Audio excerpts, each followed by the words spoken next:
오늘 말씀도 듣다 보면은 전에 했던 빌립보서 말씀, 예수를 품어라, 예수의 마음을 가지라는 것과 거의 비슷하게 이어질 수도 있습니다. 뭐 성경 전체가 예수 그리스도를 말하기 때문에 어떻게 보면은 다 연결이 되겠죠. 될 겁니다. 자, 오늘 이제 기독교에서 구원의 문제, 구원의 이야기를 하잖아요. 그리고 구원 다음에 또 이야기하는 부분들이 성화라는 얘기를 해요. 성화. 사실은 신학적인 용어예요. 성경엔 성화라는 말이 없죠. 없습니다. 근데 이제 자, 성화에 대한 교리, 구원의 문제와 함께 중요하게 다뤄지고 있습니다. 사실은 오늘 뭐 성화에 대한 이야기가 될 수도 있어요. 자, 성화가 뭐냐? 성화는 제가 나름대로 이렇게 해봤는데, 성화는 하나님의 은혜로 의롭게 되고, 하나님 자녀가 됐잖아요. 되고 구원받은 신자, 그죠? 우리죠. 자녀가 점차 거룩한 인격으로 자라가요. 완성되어 간다는 교리예요. 그러니까 쉽게 말하면 예수를 닮아간다. 그렇죠? 예수님을 닮아간다라고 볼 수 있겠죠. 쉽게 표현을 한다면은. 자, 이것이 이제 그 성화라는 교리인데, 이것을 다른 한편으로는 그리스도를 닮아가는 것으로 말하기도 합니다. 좀 전에 제가 말씀드린 것처럼, 자, 이처럼 성화는 구원 이후입니다. 구원 받고 난 이후가 되는 거예요. 구원 이후에 어떤 문제냐? 구원 이후에 삶에 대한 문제예요. 내가 살아가는 삶에 대한 문제입니다. 그리고 구원의 증거가 될 수도 있어요. 우리가 살아갈 때 증거가 나타날 수가 있잖아요. 증거가 될 수 있고 또 구원의 열매로 볼 수도 있잖아요. 자, 그래서 그것이 이런 것들이 이제 성화의 요구가 그렇죠. 요구가 되기도 해요. 합니다. 사실 그렇죠. 여러모로 생각해 보면 그리스도를 믿는 믿음의 신자 우리에게 성화는 당연한 듯 그렇죠. 여겨집니다. 당연한 거예요. 어떻게 당연한 겁니다.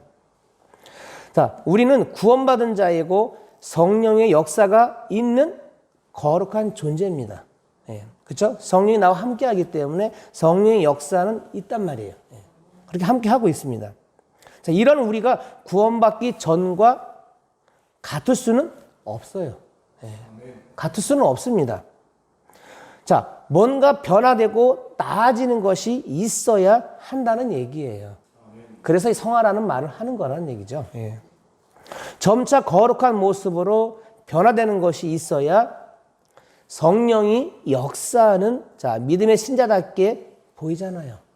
좀 나아지잖아요. 그리고 믿음의 열매가 또 있는 것으로 어때요? 여겨집니다. 믿음의 열매가 있어야 되잖아요.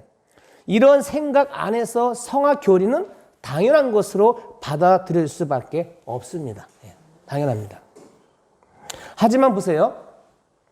하지만 성경적 시각에서 볼 때 한국 교회가 가르치고 있는 성화에 대한 내용은 타당한지에 대해 한번 점검할 필요가 있다는 거예요. 제가 나쁘다는 게 아니라 한번 이렇게 의문을 던져보는 거예요. 우리가 성화를 어떻게 가르쳤을까? 성화는 가르친다고 되지 않습니다. 그렇죠? 성화는 가르친다고 되지 않아요. 제가 미리 말씀을 드리는 건데 성화는 가르친다고 만들어지지 않아요. 성화는요.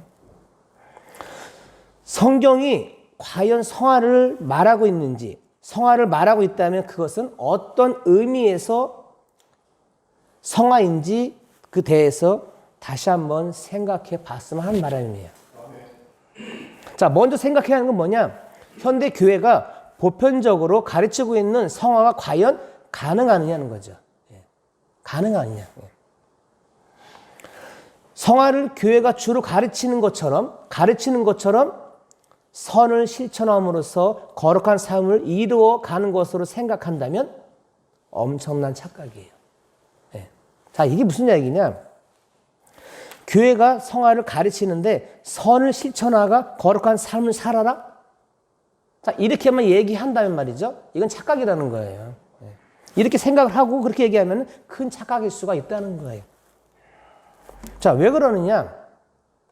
이런 얘기거든요. 로마서 말씀이죠. 3장 10절, 12절 말씀인데 기록된 바 의인은 없나니 하나도 없고 깨닫는 자도 없고 하나님을 찾는 자도 없고 다 치우쳐 함께 무익하게 되고 선을 행하는 자는 없나니 하나도 없다 그랬어요. 이 내용과 부딪혀요. 그렇죠? 이 내용과 부딪힌단 말이에요. 이 같은 말씀은 자 시편 14편 1절에도 또 언급되고 있어요. 선을 행하는 자가 하나도 없다는 이 사도 바울의 말을 자 믿지 않는 예수 믿지 않는 이방인에게만 해당되는 말이 아니죠. 아닙니다. 만약 선을 행하는 자가 하나도 없다는 말이 이방인에게만 해당되는 것이라면 선을 믿는 자만 행한다는 뜻이 되는데 그렇잖아요. 그런데 자 여러분들은 이 같은 말을 이해할 수 있겠냐는 얘기죠. 그렇잖아요. 적어도 세상이 이해하고 있는 선을 기준으로 본다면 믿지 않는 사람에게서도 선은 얼마든지 행해지고 있어요. 여러분 예수 안 믿는 사람 여러분 선을 행하는 분들 많습니다. 많아요. 1년에 기부를 얼마씩 하면서 또 가서 봉사도 하고 잘하는 분들이 많아요. 많습니다. 자 사도 바울 그 시대에도 도덕적 기준에서의 선은 얼마든지 행해지고 있었어요. 오늘날도 마찬가지죠. 행해지고 있습니다. 그럼에도 불구하고 선을 행하는 자가 없다고 말하는 것은 성경이 말하는 선과 악이 도덕과는 그 개념이 다르다는 거예요. 다름을 뜻하는 거예요. 그러므로 도덕적인 선을 실천하는 것은 우리의 신자의 거룩과는 상관이 없는 것이에요. 따라서 성화와도 무관하다는 그죠? 결론을 내릴 수밖에 없는 거예요. 자, 보세요. 더구나 보세요. 분노가 일어난단 말이에요. 분노나 미움, 시기 또는 자존심의 문제는 인간이 아무리 애쓴다고 해도 해결할 수 없는 것들이에요. 그게 고쳐집니까? 고쳐지지 않아요. 저도 가끔 분노가 날 때가 있어요. 올라올 때가 있어요. 있습니다. 고쳐지지 않아 이거는요. 그런 것들을 잠시 억누를 수는 있어요. 억누를 수는 있지만 사라지게 할 수는 없어요. 그렇지 않아요? 없어지지 않는 거예요. 그러므로 조건과 어떤 상황에 맞게 되면 자신도 모르게 분노와 미움이 일어나게 되어 있어요. 내가 어떤 조건에 어떤 상황에 부딪혀 보세요. 분노 안 나요? 화나잖아요. 납니다. 일어날 수밖에 없어요. 자존심 문제로 인한 다툼도 있어요. 사람들이 자존심을 얼마나 갖고 삽니까? 근데 누가 내 자존심을 건드려 보세요. 그럼 싸워요. 이게 정상인 거예요. 싸웁니다. 그렇다면 결국 그동안 애썼던 성화는 실패했다는 것이 되는데 그렇죠? 실패라는 얘기예요. 이 같은 경우는 어떻게 우리가 해석해야 되냐 얘기죠. 이 성화란 말을 많이들 합니다. 성화에. 정말 성화를 이루어서 거룩한 삶을 살고자 한다면 외적인 행동의 변화만으로는 안 되죠. 안 됩니다. 외적으로 일어나는 게 아니잖아요. 외적으로 변화되는 건 아니에요. 본성 자체가 변화돼야 돼요. 그래야 되는 거예요. 본성 자체가 변화되어야 합니다.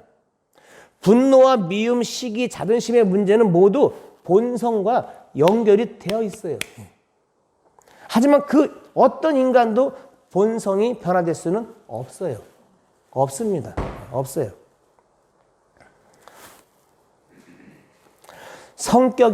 자, 보세요. 성격이나 기질은 변화될 수 있겠죠.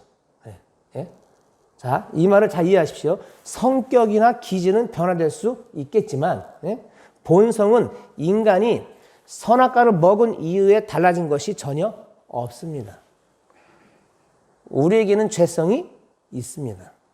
이게 어디 간 게 아니에요. 여기 있어요. 죄성이 있습니다. 제가 언젠가 말씀드렸을 거예요. 죄성은 저에게도 있고 다 있습니다. 근데 내가 예수를 만나고 얘가 내려가 있죠. 내려가 있어요.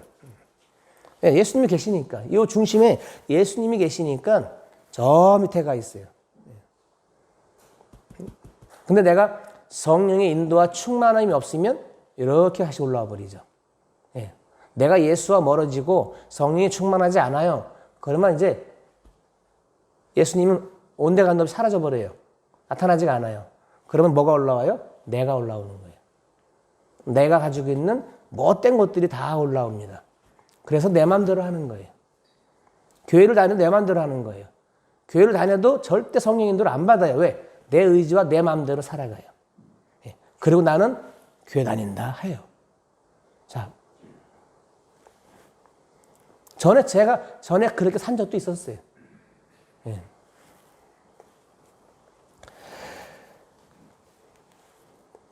신자가 우리가 열심히 선을 실천하고 스스로 변하다라고 애를 씀으로써 이루어지는 성화는 성경적인 시각에서 보면은 맞지 않죠. 맞지 않는 거예요, 이거는요. 성화를 말하는 사람들, 그렇죠? 구원받은 우리에게 있어야 할 성화적인 삶의 당연성을 말하기 위해서 여러분 여러 가지 성경에 있는 구절들을 근거로 내세워요. 성경에 그런 내용들이 있으니까. 자, 하지만 그런 성경 구절들이 과연 성화적인 삶을 요구하고 있는지 한번 생각해 봐야 한다는 거예요. 오늘 3절에도 보면 그래요. 하나님의 뜻은 이것이니 너희의 거룩함이라고 말을 하죠. 그리고 또 우리의 기록을 요구하는 구절은 성경에 많은데 제가 몇 가지를 여기다 올렸습니다. 이겁니다. 우리가 너무나 잘 알고 있는 레위기 11장 45절이에요. 레위기에 거룩 하잖아요. 레위기. 나는 너희 하나님이 되려고 너희를 애굽 땅에서 인도하여 낸 여호와라. 내가 거룩하니 너희도 거룩할지어다. 이렇게 얘기를 하죠. 이 말 많이 우리가 활용합니다. 그리고 여러분 거룩하세요? 이렇게 말을 하잖아요. 설교할 때 그렇게 많이 해요. 그리고 또 있습니다. 베드로전서 1장 16절이에요. 기록되었을 때 내가 거룩하니 너희도 거룩할지어다 하셨느니라. 그 레위기 말씀이나 이 말씀이나 같은 겁니다. 더구나가 이제 이 앞에 16절 앞에 15절이에요. 15절은 또 이렇게 되어 있어요. 더 보충해서 설명했는데 15절은 오직 너희를 부르신 거룩한 이처럼 너희도 모든 행실에서 거룩한 자가 되라. 모든 행실에서 거룩한 자가 되라. 자, 이렇게 말씀하심으로 우리의 모든 행실이 거룩한 것으로 나타나는 것이 하나님의 뜻임을 분명히 언급하고 있죠. 언급하고 있습니다. 이처럼 행실에 거룩한 자가 되라는 것이 곧 성화된 것을 요구하는 말씀으로 이해한다는 거예요.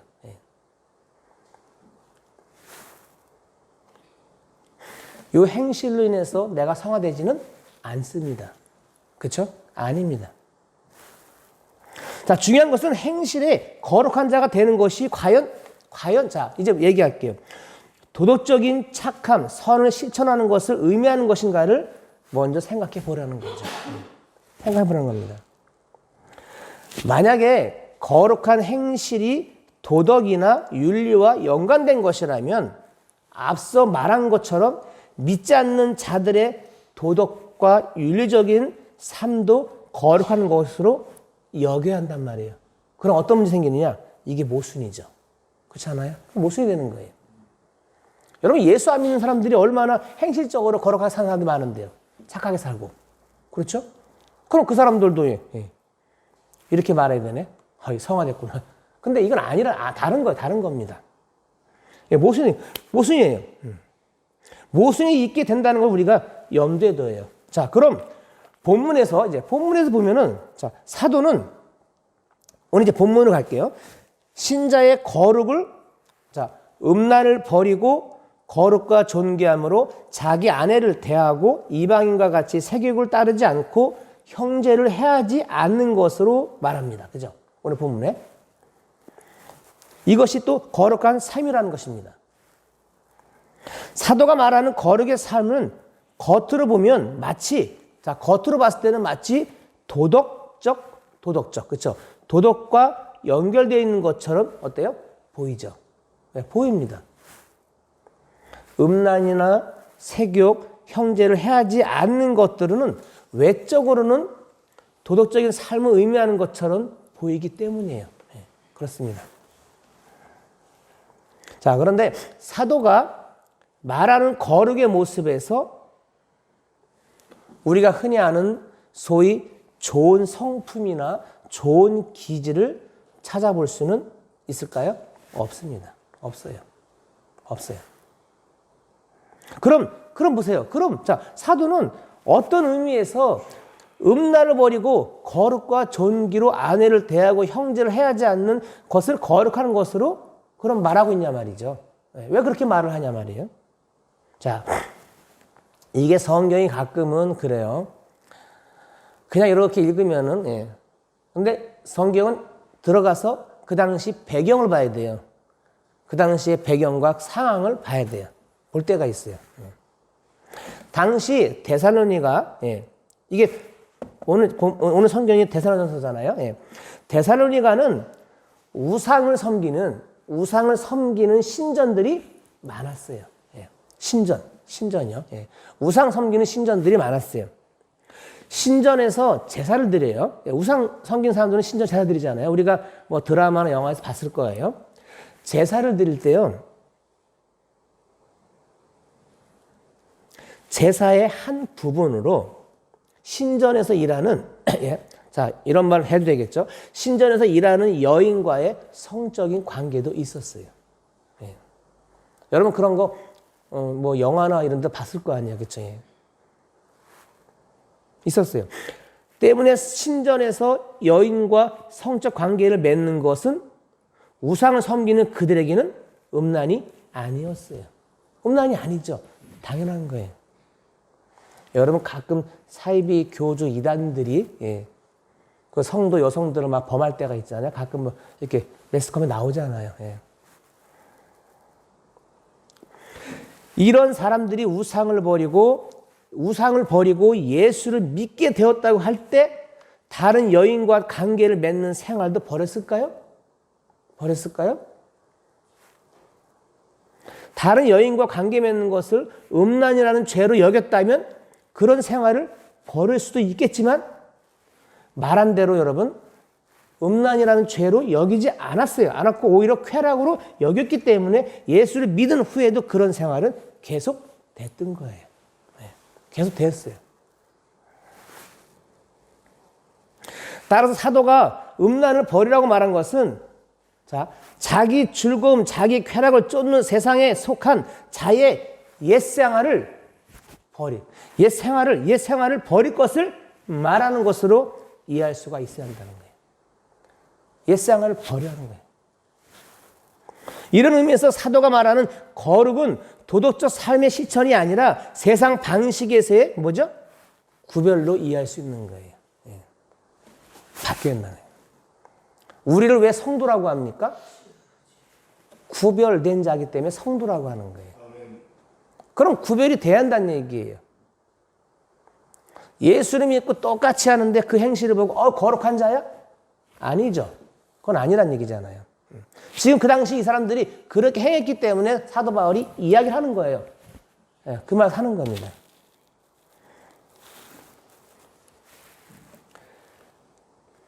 옛 것을 버리라는 거죠. 자, 이걸 다시 정리하면 이런 얘기인데요. 옛 사람의 삶이 옛 사람이죠. 옛 사람의 삶이 자기의 즐거움과 자기의 뜻을 이루기 위한 길이었다면 새 사람으로서의 신자, 우리 믿음이죠. 우리의 삶은 나의 뜻과 즐거움을 찾는 것이 아니라는 거예요. 아니고 뭐냐? 자, 아니고 이겁니다. 하나님의 기쁨과 뜻에 나의 소원을 두고 사는 겁니다. 이것을 사도는 거룩으로 말하는 걸지도 몰라요. 거룩으로 말을 하는 거예요. 하나님은 내 안에 뜻을 두고 행하시는 분이라 그랬죠. 내 안에 뜻을 두고 행하셔요. 항상. 근데 내 안에 옛 것을 못 잊고 옛사람 걸 가지고 있어 보세요. 그럼 어떤 일이 벌어질까? 여러분이 한번 상상을 해보세요. 하나님이 일을 하실까? 안 하실까? 내가 하나님이라면 안 하실 것 같아요. 그냥 내버려 둘 것 같아요. 자, 이건 모르겠어요. 자, 거룩과 존귀함으로 아내를 대하는 것이나 형제를 해하지 않는 것들 역시 단지 아내에게 잘해주라는 거나 형제에게 나쁜 일을 행하지 말라는 단순한 의미라기보다는 내가 아닌 타인의 유익을 구하는 자로 살아가는 것으로 이해할 수가 있습니다. 이것이 세상과 구별된 삶의 방식이며 이처럼 구별된 길을 가는 것을 모든 행실에 거룩한 자가 되는 것으로 이해할 수가 있을 겁니다. 그리고 거룩한 행실을 제일 중요한 말이 나와요. 거룩한 행실을 가능하게 하는 것이 있어요. 거룩한 행실을 가능하게 하는 것이 바로 성령이셔요. 성령이 해주시오. 내가 못하잖아요. 성령의 도우심 없이는 안 돼요. 성령이 하십니다. 우리가 세상에 사는 것처럼 살지 않고 세상과는 다른 가치관이죠. 다른 가치관을 가지고 진심으로 하나님의 그 베푸신 은혜와 사랑을 가장 존귀한 은총으로 여긴다면 우리는 하나님의 기쁨을 위한 삶을 살고자 소원하는 것이에요. 그것이 거룩이에요. 이러한 거룩을 성화라고 한다면 성화는 있다고 말하지 않을 수 없는 거죠. 있는 거죠. 있는 거예요. 이렇게 말하면 성화는 있는 거예요. 우리의 노력으로 이루어야 성화가 아닙니다. 성령의 역사로 말미암아 증거되는 성화인 것입니다. 우리의 행실로 아니요. 하나님은 우리를 세상에서 구별하여 내셨어요. 그렇죠? 우리를 구별된 자라고 우리를 성도라고 불러요. 성도라고. 구별하여 내셨고 또 생명에 속한 자가 되게 하셨어요. 우리에게 생명이 있어요. 생명. 새 생명. 예수를 만난 후에 우리는 새 생명이 있어요. 그래서 우리는 생명에 속한 자예요. 따라서 우리에게 나타나는 것은 다른 게 아니에요. 그냥 구별의 모습이에요. 구별의 모습이에요. 구별된 자로 살라는 겁니다. 세상과는 다른 뜻을 가지고, 세상과는 다른 뜻을 가지고 세상에 존재하는 것이 있기 때문에 그래요. 우리가 이 세상을 살고 있어요. 이 세상을 떠나 살 수는 없어요. 여기 살기 때문에. 하지만 이 속에 살면서 우리는 다른 뜻을 갖고 있잖아요. 세상과 같은 뜻을 갖고 있지는 않아요. 세상과 같은 뜻을 갖고 산다면은 이건 잘못된 거죠. 잘못된 겁니다. 그러면 구별된 자가 아니에요. 자, 구별된 모습, 구별된 자, 구별의 모습. 자, 이것이 우리의 거룩이라고 저는 말하고 싶어요. 거룩하라. 뭘 거룩합니까? 우리가 이 말은 참 많이 이 말이 너무나 참 좋은 말이잖아요. 그리고 내가 거룩해서 너희도 거룩하라고 말씀하셔요. 그럼 대체 거룩이 뭐냐는 얘기죠. 거룩. 제가 지난번에도 예수의 마음을 품으세요. 예수의 마음을 이렇습니다. 닮아가세요. 자, 예수의 마음을 담고 예수를 품은 사람, 이 사람도 어떻게 보면 구별된 거예요. 정말 그렇게 살고 있다면 구별된 거잖아요. 그러면 그 사람도 거룩한 자로 살고 있는 거예요. 거기에 물론 성령의 도우심이 있어야죠. 내 의지와 내 각오로 그건 되지 않아요. 성령의 도우심 없이는, 성령의 역사가 없이는 여러분 우리는 성화될 수도 없어요. 우리는 거룩해질 수도 없어요. 없습니다. 우리는.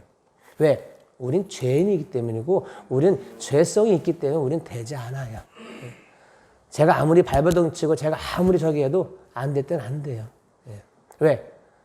여기서 올라오는 분노, 여기 올라오는 뭐 여러 가지 이거 막을 길이 없습니다. 없어요. 그래서 우리가 날마다 성령 충만하기 위해서, 이 성령 충만은 한 번의 충만도 있지만 사실은 매일매일이에요. 매일매일 내가 충만해져야 된다. 한 번 스파크 일어났을 때 그 충만 가지고 오래 갈 수가 없어요. 없습니다. 없기 때문에 우리가 기도도 하고 또 말씀도 듣고 예배도 하고 찬양도 하고 이러는 거예요. 어저께 정기 예배에 청소년들도 오고 어른들도 왔지만, 자, 그 사람들이 거기서 찬양할 때, 찬양팀 찬양할 때 막 신나게 찬양을 해요. 막 뛰기도 해요. 또 기도할 때 열심히 막 부르짖어요. 또 말씀 들을 때 막 아멘 듣고 막 들어요. 자, 그런 예배 왜 합니까? 한 번에 충만한 게 아니잖아요. 이런 자리 만나서 계속 내가 충만해지기 위해서 그 사람들은 뭐 하는 거야? 힘쓰고 애쓰고 하는 거예요. 또 그런 자리에 가는 거고. 기억하고 오고요. 한 번 온 사람 또 오기도 하고 또 다른 사람이 오기도 하고 막 그래요. 그래서 함께 은혜 나누고 함께 거기서 결단도 하고 기쁘게 돌아가죠. 자, 이제 말씀을 정리합니다. 우리는 그리스도를 닮도록 창조됐다 그래요. 우리는 하나님 형상이라는 것이 그거거든요. 하나님 형상으로 완전히 회복되고 돌아간다는 것이 뭡니까? 그분을 닮은 거라는 얘기예요. 하나님이 미리 아신 자들로 또한 그 아들의 형상을 본받게 하기 위하여 미리 정하셨으니 이는 그로 많은 형제 중에서 맏아들이 되게 하려 하심이니라. 로마서 8장 29절에 있는 말씀이에요. 그리스도를 닮도록 창조됐다.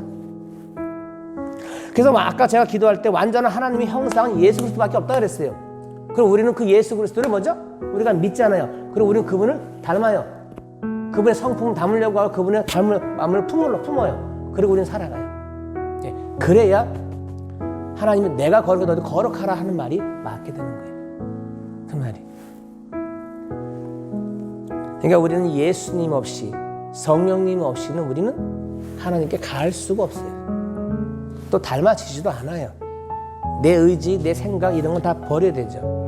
오로지 성령의 도우심과 그분의 인도하심과 그분 안에서만 우리는 가능해진다는 겁니다. 그리고 우리는 구별된 모습으로 우리는 살아갈 수가 있습니다. 저 여러분은 충분히 가능해요. 왜 가능하냐? 성령님이 계시잖아요. 여러분 안에 계셔요. 그분의 도우심을 구하시면 돼요.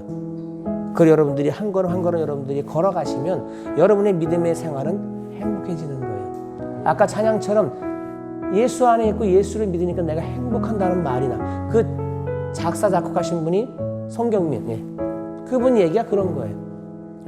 그래서 그렇게 만드신 곡이야 그게. 그분 안에 있고 그분 만나니까 행복하더라. 행복하다는 거죠.